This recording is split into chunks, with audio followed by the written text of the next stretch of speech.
Welcome to another edition of Two Say it. Irish Guys. That's it. Irish Guys discussing software. Thank you, Brendan. You're welcome, boss. My name is Tomas O'Leary. I'm here with Brendan Walsh. Another episode, another day, another week, another month since we last spoke to you. We're here to talk about some of the big stories in the mega vendor software world and in the tech industry in general. There has been a lot of news, which we'll come to in a moment, and we have some fantastic guests. This time guests, Brendan. The first time we've had guests. That's true, yeah. Looking forward to our two guests. We've got a guy who's been around this business for as long as I've been around, Rowan O'Donoghue, co-founder and CTO of Origina, and Christian Folini, who is one of the leading experts in ModSecurity. So we're going to talk about security, vulnerability, mega vendors. Or our favourite topics. But before we get to all that, I have to say something to you. Happy birthday. Thank you very much. Yeah. I'm not going to say your age. It's my birthday podcast. That's it. Yeah. This is an exciting place to be. I know we discussed this before, and you're getting better at it. You're not as Episode 80. as uptight as you used to be at the beginning. Once we get to 100, I think I'll have cracked it. Wondering why is there no preparation for this podcast? But what are we going to call it? Two Irish guys discussing software, and then when my mouth opens, I forget to say the word Irish. So we've been stuck with that silly gag since the dad joke is over. No. What are we My going? kids asked me this morning, said, "What are you going to do today, Dad?" And I said, "I'm going to do a podcast." And they're like, "No." Is that? And then my son said, "What? The two Irish guys discussing software podcast?" I said, "Yeah." So what am I going to do after the podcast? I think have a beer, probably something like that. We have beers in the fridge here in the office that if we don't drink them, I'd say the sell-by date will be gone. I think that we'll work our way through it. I think myself and Michael. I think my sell-by date could be gone. In fact, the last beer, Michael who helps us with the podcast, we had the last beers in the office here. We didn't tell anybody then, so we're telling everybody now. So we'll just have to have them. But well, happy birthday! Thank you very much. It'll be an exciting podcast. We look forward to a guest later, but Genie Macaroni, there's been so many stories. Unbelievable number of stories. Where do I start? We got Google, because so many stories about, we don't normally talk about Google that much, but Google antitrust case, monopolizing search. Have Google crossed the line? They've been in front of the lawmakers, Washington. Last time we spoke, we were talking about that. They were back in front this week again with Jack Dorsey of Twitter, Mark Zuckerberg, Facebook. They're back in front of them again this week. A lot of stuff happening. We've got results. Big results week. We'll come to those in a moment. Ups and downs, winners and losers. Oh, absolutely. We got Zoom fatigue though. Jesus, yeah. I think they all have it. Don't know if you saw the article. There was this piece about some of the top CEOs like Jamie Dimon of JP Morgan Chase, Doug Parker from American Airlines. Apparently he's sick of Zoom. I'd say he's more than sick of Zoom. Awful, he says it is. You have the experience. And even Satya Nadella. Yeah. He doesn't like Zoom. Well, I understand why he doesn't like Zoom. He's got another product called Teams, I think it's called. But yeah, he's got Zoom. Let's call it, video conferencing. But he says, he'll only say 30 minutes in the first meeting of the day, and you're already fatigued. Sorry, I did wake myself up. Yeah. Yawn. But we need. They are right. To be fair, we need human contact. Yeah. I mean, they used to be rhyming with your name. They used to be awesome. Yes, to awesome. Thank you very much. Another bad dad joke. And now they're not. I think it's what they're saying. But it's tricky. It's tricky. They're now saying we need to get more human contact. I think that's what's actually they'll say we need more human contact because it fosters creativity. Yeah. So, but yet they're all going to be working at home for the next 24 months. So. It needs to be tricky for him as well after getting paid $44 million. I thought you were going to say billion, but no, just million. $44 million pay. Yeah, it's not bad. That's his package. Yeah, about $30 million in stock. But I think it's not too bad. You need some human contact here to throw some of that money around. We find it hard to have a bad story to say about him. There's not many bad stories, and when we get to the results, it's still not looking bad. So There was a bit of a survey done on what happens to people during their Zoom Teams, their remote meetings, and where they are. I wonder was he fall into this category. 1 in 10 apparently have admitted, that's just who admitted it, I'd say you could double the number at least, admitted that they are in the bathroom during a call. In the bathroom, cooking, exercising. I mean, I've heard of other multitasking activities. In fact, I think there was somebody, I won't mention the name, famous recently caught multitasking. Oh, right. While on a Zoom call. Should have turned off their video. Right. But I also read a little bit about the Harvard Business Review. They said what you should do on a Zoom call. So some advice out there, maybe people could look it up online, but it was saying it's really tough to be on a Zoom call because you're expected to look at a camera. Because if you don't look at the camera, people don't think you're concentrating. But when you're in a boardroom or in a setting like this, you're not always staring at something for 30 minutes to make sure that the people in the room know that you're listening. So they said it actually is a cause of fatigue. So they said, turn on the camera, turn off the camera, maybe pick up the phone, don't always use video. Yeah. So some good advice out there. Like if I was to stare at you, I'd be worried. You'd probably think there was something wrong with me. Yeah, I would. But listen, we can't not talk about it. With all those other stories, the big story in the mega vendor world. The biggest story ever. Biggest story in mega vendor land is got story by far to be IBM splitting their company. Yeah, splitting their company. I mean, we've had some good, stories out of this. I predicted it. I think podcast number 2, maybe. We talked about it, but it's a company that keeps on giving. We had Ginny Romilly recently retire. She's chairman. She's chairman. Stepped down from CEO. But this is the big one. This is the one that we've been talking about for a long time. Like, what do you want to know about it? It's pretty seismic. We have the GTS division essentially. Like, what have they sold? They've sold their services business. What have they sold? They sold their GTS division, which is the kind of technology services division, which mostly is involved in kind of infrastructure management. It's data center. It's data center. It's old school. It's been declining for a long time. Much like the revenues of IBM have been declining for a long time, year on year. It's been one of the kind of underperforming, underwhelming divisions. Are they going to put lipstick on a pig here? Well, I think they were certainly dressing it up that way when they were talking about it, when they were spinning it off. They were actually talking it up so much, that I thought, well, why are they selling it in the first place, given that they're thinking it's going to be there? And even Ginny was rolled out again to talk about it on TV. Yeah. It's good news, bad news. I mean, there's mixed views. I mean, there's conversations about, is this good for the employees?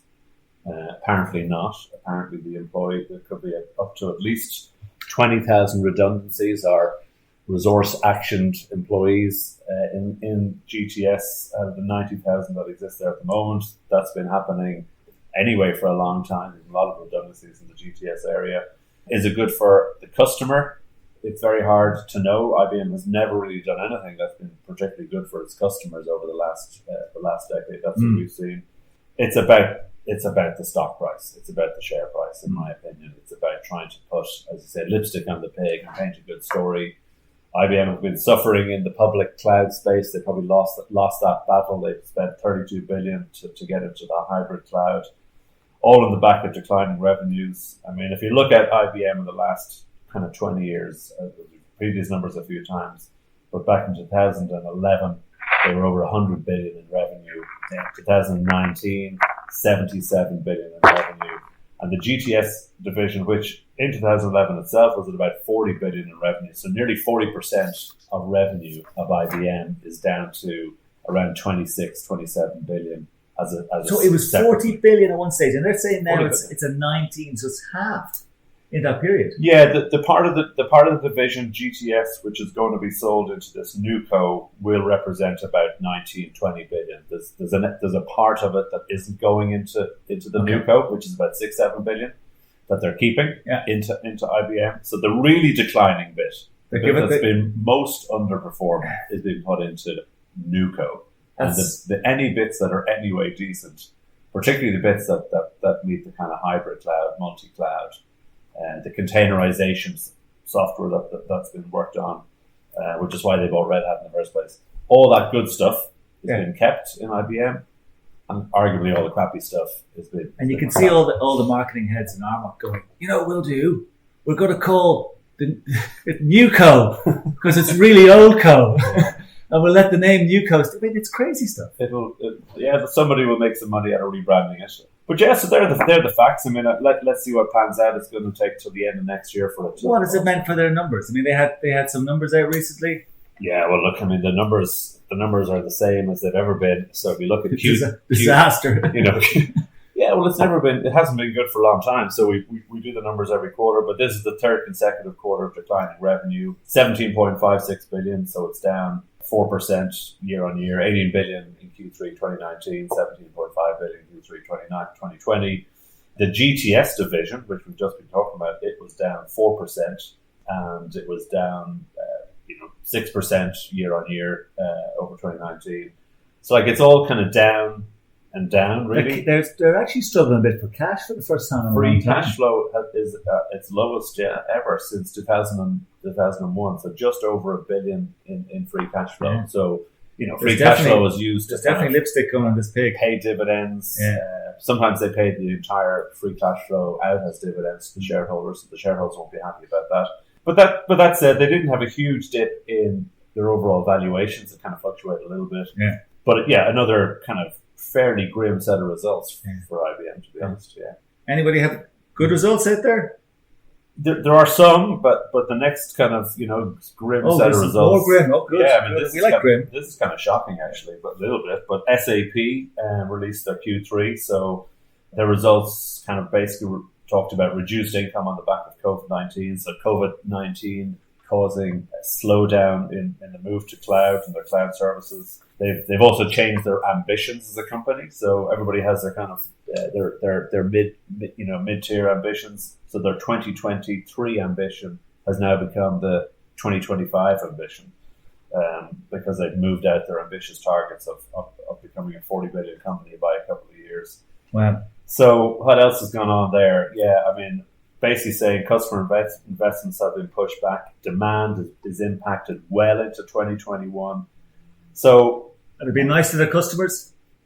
I heard they're not. Yeah, I mean, I think you listen to the market. There's and you listen to the amount of people that have moved over to HANA S4 or S4 and how long those implementations are taking and how long it's taking to shift to S4 HANA and the length of those projects. Not particularly happy, but the overall impact, the shocking impact, is that their market cap is down 50 billion. So they were at a share price around the 23rd of October. 50 billion? 50 billion wiped off their share price, yeah. So their market cap on the 23rd of October was 178 billion. So almost 180 billion, and it's now down at 130 billion. Did Bill McDermott know anything before he left? He was a great guy to have a few stories about, but yeah, his timing, in sales, timing is everything. And I think the fact that he left to go to ServiceNow is a good move. Maybe he predicted seeing this coming. So the overall report was pretty gloomy. Everything's down. I mean, I could go on about it, but they've lost tens of billions off their oh my God, that is crazy. And they are one of the biggest German technology companies, one of the most successful ones, but that's bad news. So the forecasts are great. News. Yeah. In better news. Yeah, please. Yeah, Microsoft had its... Bring us up again. Yeah. Well, Microsoft had its Q1 and its revenues were up 12%. So whereas everybody else is down, Microsoft... It's very hard to find a bad news story with Microsoft. We're struggling. Except maybe Satch's 44 million a year. But maybe he deserves it on the back of 37 billion revenue, up 12%. Azure revenue growth was up 48%. However, in Q1 last year, it was up 59%. So actually, there's been a slowdown in the increase in its growth, which some analysts say is disappointing. But their intelligent cloud is up 20%. Commercial cloud is up 31%. And so, the stock market was rallied a little bit on the back of that. Not a huge acceleration in their stock price, but since the earnings, actually, I was reading yesterday that their forecast for the next quarter, so the fourth quarter of the calendar year, their second quarter, are actually down. So they've given a advanced market notice that they don't expect to hit their targets for next quarter. And so they've had a slump in their share price, actually, of about I think it's about 6% in the last 24 hours. So the share price has dropped by about $7 or so. So it's not all rosy in the garden for Microsoft, but certainly Q1 was very good. Q2 looks a bit more downbeat. Yeah, we're always going to struggle with a bad story, except the fact that actually eventually things do turn. So maybe we might have. We keep going in these podcasts and eventually find a bad story. Yeah, it's up and down for everybody. Well, it's always that. We have to have heroes and we have to have villains. Well, at least, Your favourite villain? One of my favourite villains is Larry Ellison. Oh, Larry Ellison. Again, and he keeps on giving. And he gave $250,000 to Lindsey Graham's pack. There's his Security is Strength pack, which buys pro Lindsey Graham ads. So he gave them money just hours after Oracle beat Microsoft to get the deal with TikTok, the Chinese company. Yeah. Right, incredible. Yeah. There was tweets from Graham saying, obviously, he personally called President Donald Trump to advocate for the sale. Left a voice message. Yeah. He said, if TikTok is saved, you can thank me. That's what he said. And he probably said that quite a good impersonation. Oh, thank you. Yeah. Thank you. Accents are not my main thing. But and he then went on to tweet, great decisions by President Trump to approve the sale of TikTok to Oracle and Walmart. I mean, it's unbelievable, isn't it? Yeah. It's actually only 20% of the company because the rest of the company is owned by the market. But apparently, the campaign said, by law, we have no affiliation, because it's only a PAC. Oh, so there's no affiliation with security. It's just a super PAC that backs, independently backs, without Lindsey Graham's knowledge. They buy ads all over the internet. Yeah. But it's madness. It's so funny. You look at this now, you've got Oracle buying TikTok. We talked about this the last time. And this is one of the big challenges, and we might talk to our guests there in a moment about this, because this is the thing we see all the time within businesses: the old and the new being bolted together. That's all of the things around digital transformation, IT modernization in large organizations who've used IT for years. This is the issue. Now, a company like Oracle is your classic core legacy application company. That's where they make their money. Databases. There's nothing really sexy about databases anymore. And yet they buy a new age, a company that's less than 10 years old, TikTok. They're going to bring those two together. This is the thing we want to explore with our guests around security around this. Yes, because Microsoft backed off that deal, from what I understand, because of security issues. Yeah, and we're delighted to be joined by our two guests. Rowan O'Donoghue, my colleague and co-founder of Origina. Welcome. How are you? Just joined us here in the room. Hey guys, how are you? Good to be excellent on the podcast. Thanks for coming to my birthday party. Yeah, indeed. I was thinking we should change the name. Actually, it can't be really three Irish guys. It could be one Irish guy and two Jack Ians. Just for Brennan's birthday. Culty. That's we'll come up. We'll deal with the translations of what that means for our audience and non-Irish audience later in the book. But that's a good idea. Innovation was always your strength. And Christian Folini, how are you? You're joining us from Switzerland. What part of Switzerland are you in? I'm near the capital, Bern. Thank you for having me. Great to be here. Well, it's great to have you. The two of you did an outstanding webinar recently that I listened to. Really, really enjoyed it. I thought it was fascinating, and actually gave me the idea that bringing you guys on this show would be fascinating, because I know the work that you did for that webinar looked at the whole area of kind of legacy, new security vulnerability issues, how we deal with that. And I know your background, Christian, you look at this sort of stuff all the time. Can I start with you, Christian, and ask you a question? Sure. We're talking here about TikTok, Chinese company, or a part of it anyway, being bought by Oracle. And we're talking about the threats that might exist in general, and then more specifically to, there's the general Chinese-US threat, clearly. But from a software perspective, what's your view of that integration? And is it this, are we going to see more of these types of transactions? Because we see these sort of issues with big companies trying to merge their old with the new. This is a new old company merging a new business onto it, both of them heavily involved in the tech industry. What are your thoughts on that? Yeah, if we start out with TikTok, I mean, Oracle and TikTok are not quite a natural fit. I mean, I reckon you've been as surprised as I've been.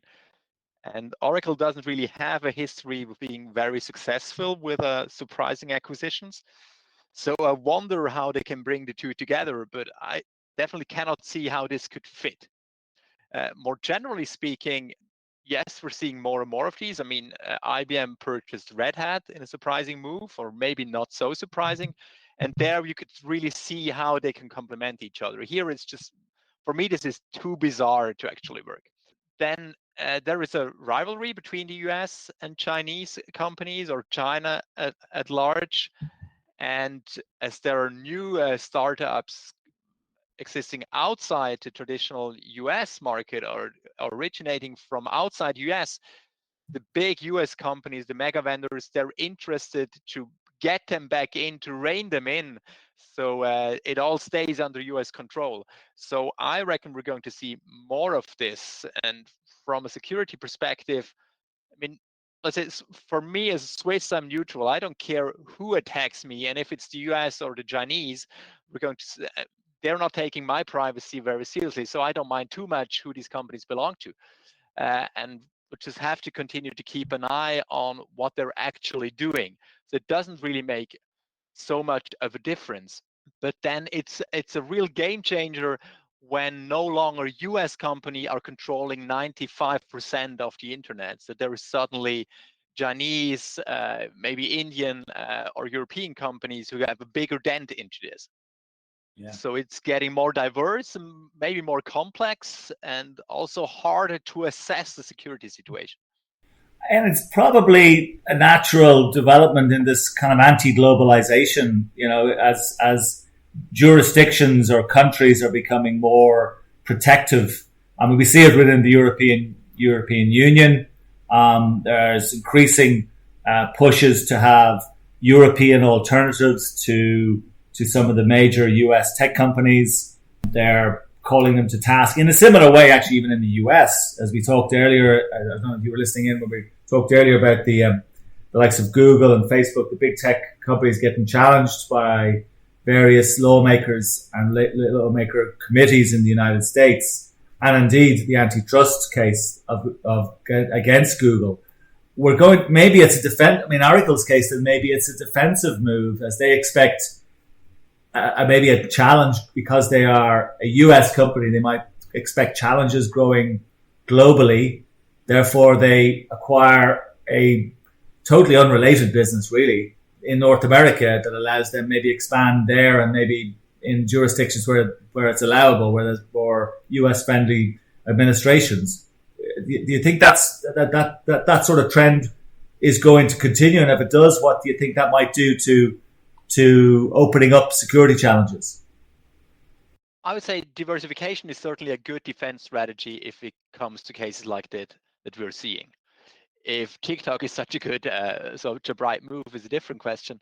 And I mean, generally, I see them opening up to new security challenges, just not in this particular case, because I don't see a TikTok API in Oracle database. So I don't see the interface here, how this could affect it. But generally, when you integrate something new into something existing, then you're building new interfaces. And from a threat modeling perspective, it's always the interface where the problem happens. You contain your own software, you know your stack, and then you bring in something new. And this is where the rupture happens. This is where different data sets meet, where different data formats, inputs meet other ones, and you take things for granted that are not so granted in the other software. There is a sort of impedance mismatch when they exchange data. So integrating stuff is always tricky and difficult. So generally, when we see diversity and when we see things move together that haven't been together, that's a source of insecurity, definitely. Yeah. So actually what we're saying really here, it's not necessarily TikTok or even Oracle's software per se that's where the issues may be. And there may well be challenges there. It's more likely to be the interface. Rowan, would you agree with that? And particularly looking at your knowledge of legacy applications and traditional core technology, do you think Oracle are going to or have greater threats? Will it change at all? Yeah, it's an interesting one. I mean, it's been a bit of a roller coaster and probably a bit of an anticlimax because, I didn't initially get the fit between Oracle and TikTok, but, it's kind of more that Oracle has become a technology kind of partner in this space. So, their role here is really hosting, the TikTok data on their own cloud servers. But so they're not acquiring the product, they're not getting access to the source code. So I guess the whole brief here is about protecting end user data. Okay. So if, ByteDance still owns that, who's not to say that data could still be leaked out, right? And obviously Oracle are now the hosting provider of this data in the US. So I think there's a lot more questions there to be probably asked. And I'm not too sure it actually solves the original brief of putting it into ownership of a US company. So I think there's, obviously it could serve as a massive distraction. I can see, Oracle does actually have a good track record, I guess, from a security perspective. If we go back to their origins, and it probably is considered the one of, or probably at the forefront from a security perspective as their cloud services when you compare it to, AWS or Microsoft's Azure. But I think there's a lot of unanswered questions, if we look at it. And it doesn't sound to me then, if we said it before in this podcast, that they're buying a customer. So they're buying a customer, they're not going to sell TikTok's technology to their own clients. It doesn't sound like they are. So they're going to host an environment.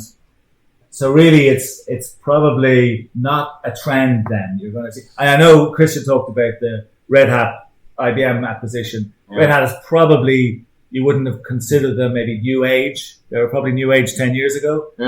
So.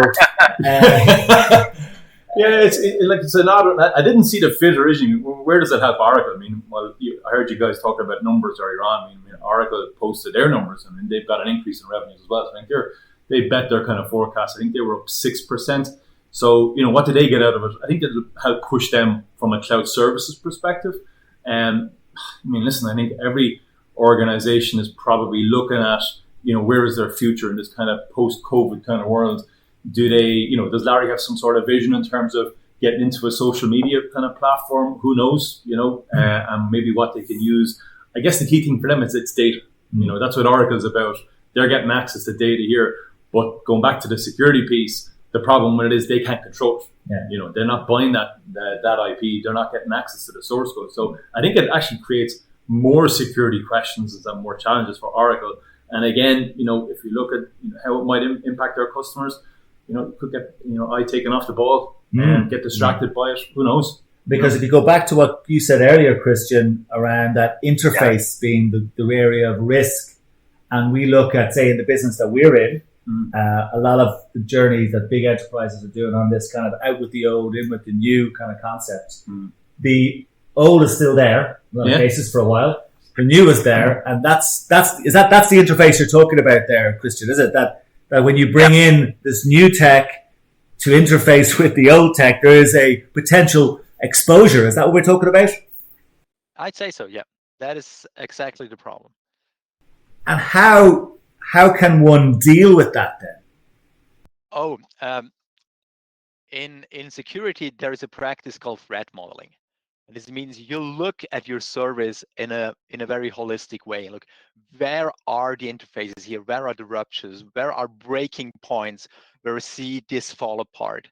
And out of experience, you really need to focus on the interfaces. So when you combine two pieces of software, it's one being old, one being new, but it's more general, like just two pieces of software, you need to look, how do they interchange their data? How do they talk with one another? And you need to examine this in detail, and you need to have a very tight control there. This is where security filtering is very important, because one does an export and the other one does an import, and the import is a parsing function. And if the parsing function explodes, then you suddenly have a seg fault in a potentially very, very important part of your software. We're talking here about core components of large enterprises. So if these components, if an IBM mainframe has a seg fault, which is relatively rare, but let's say if you have a big security issue in the core of your enterprise because you didn't configure your parser in a secure way, then that's a huge problem, and you can anticipate that because it's always where they interchange their data. where these problems happen very, very often because the input validation is not good enough. And then attacker knows this, of course, and he knows the two pieces of software, and the attacker realizes, look, software A thinks it's going to get an integer, and software B is not aware of that, and it's submitting a big number, which is far larger than an integer, and we have a buffer overflow traditionally. So it's these small changes in data formats that lead to big problems. So in threat modeling, you always look at the interfaces, maybe not first, but in very great detail. And that is already half the solution here. Okay. And I would imagine then this challenge exists if the new is either on-premise or, most technologies these days are in the cloud. So your interfaces are on the internet, yeah? Yeah, probably. Yeah. The longer, the more, aren't they? So everything is on the internet, really, these days, isn't it? Yes, I'd say. Hopefully not. Well, most things are out there. That's the way. That's the way it is. Yeah. I mean, we're seeing this. You're seeing this in the business that you do every day of the week with our customers. They are moving things to the cloud. Yeah. I mean security isn't our core area, but how do we address that, and how do you talk about that to customers? Yeah, I mean, everyone's going through their own transformational journey, right? And I don't think there is the one size fits all. I mean, there's a good place for cloud, but then there's other organizations that, there's certain systems that they'll never move to cloud. They'll be on premise, and other customers generally just kind of at that fork in the road, and they're not sure yet what the strategy is. But I think when we talk about security, I think the biggest gap that can come in is that sometimes, when we design systems, there's a big focus on security, right? But security isn't just you do it at the outset. It's a continuous piece of work. And sometimes with transformation journeys, the legacy systems are forgotten about, and that's why they get exposed, right?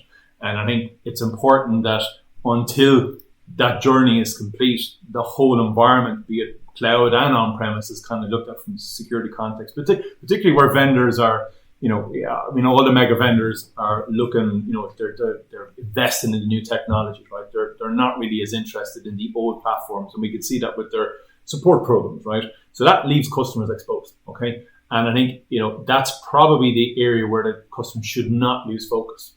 What are the controls we need to put in place to make sure that they are protected, so we don't find out about it the day, there's a leak, and then there's brand damage, and then there's the focus needs to go back onto those. So I think that's probably one of the areas, people probably need a.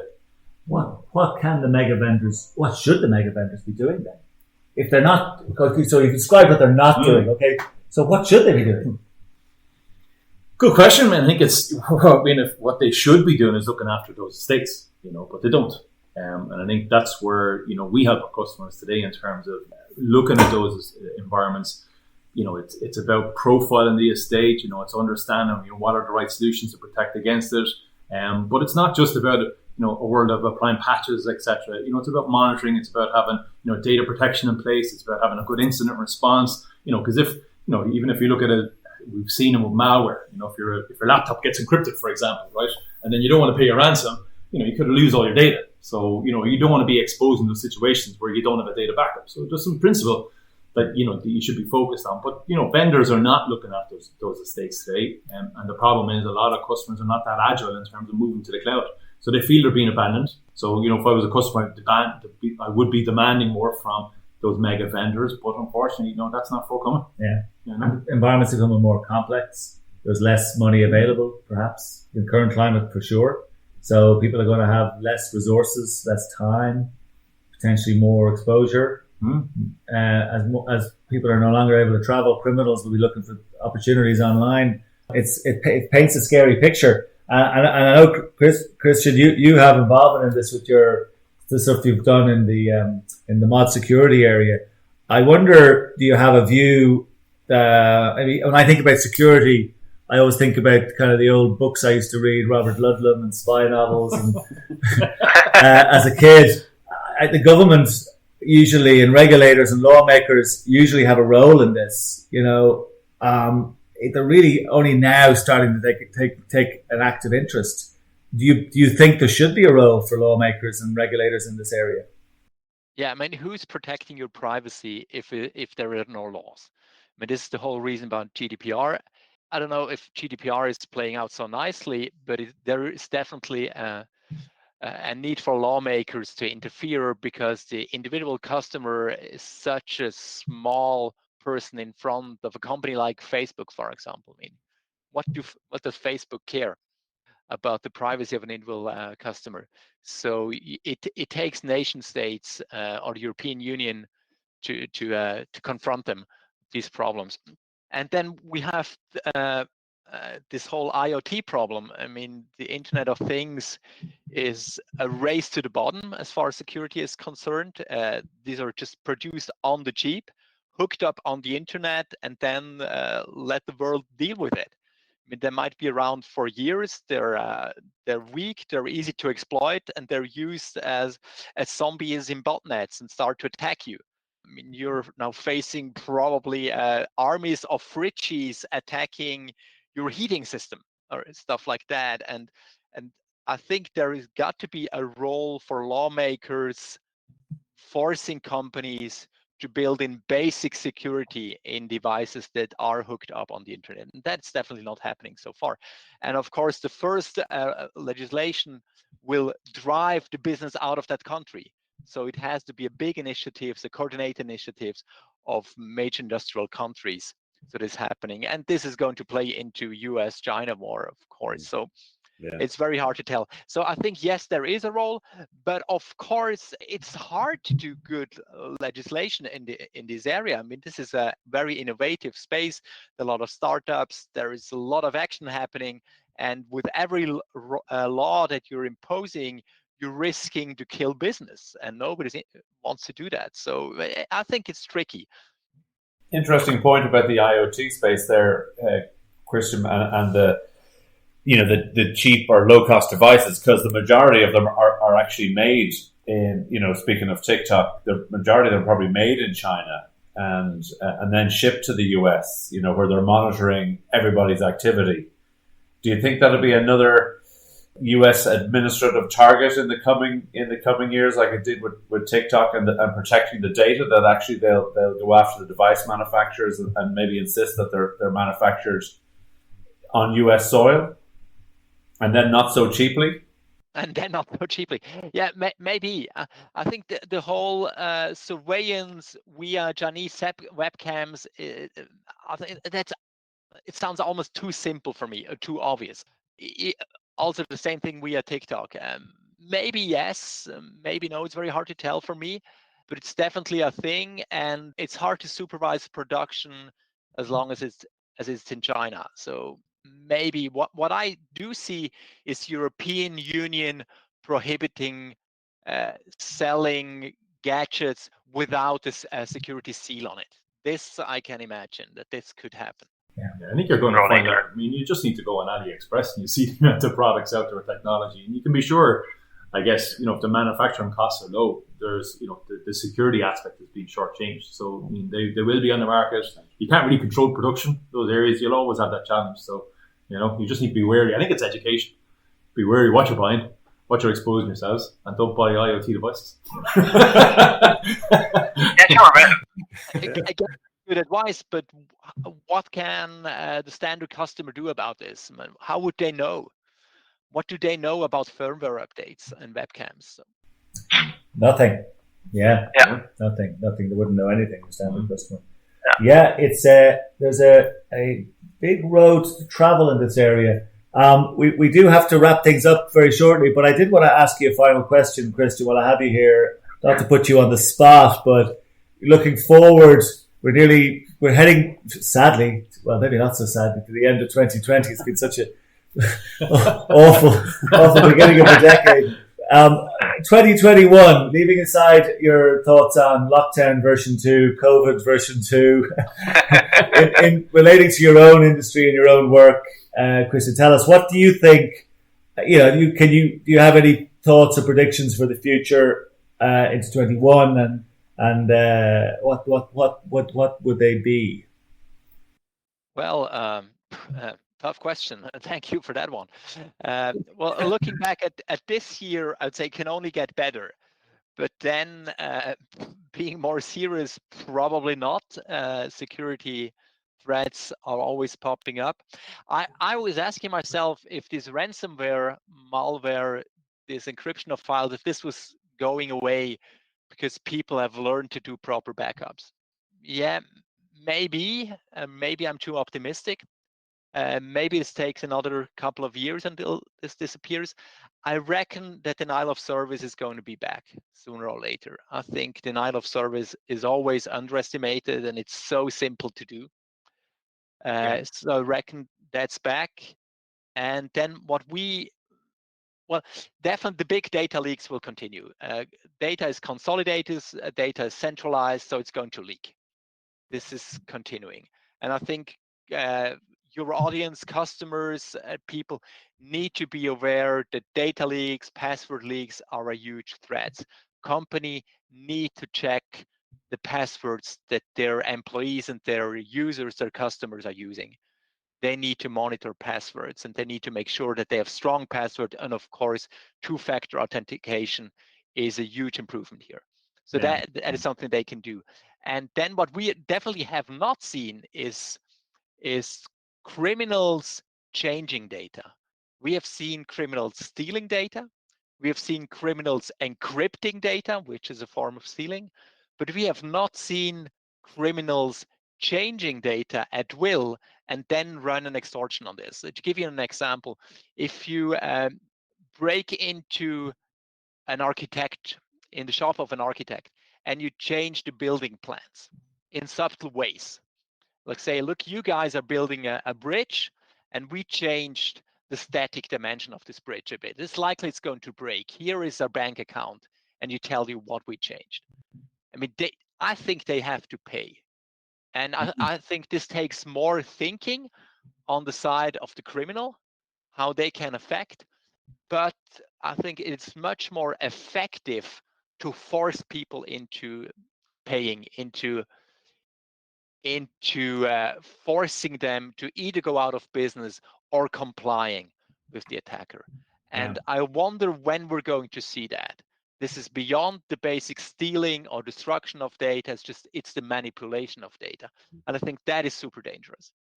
And they're in a perfect situation to do this. I mean, if you have access to a network, then you just do your reconnaissance and start to change information in very painful spots. You paint a bleak picture there, and given the fact that everybody is working from home, including the criminals. That was uplifting. I was on a birthday high. You asked for it. No, the truth is what Christian is talking about is perfect. We have opportunities to address this, and I think by being aware of it and discussing it, I think it's great that we're having this out in the open, and the more that should continue. I presume, Christian, speaking of working from home, you're able to carry on your business as normal, or are you having challenges like everybody else, or how's it going for you in your own business?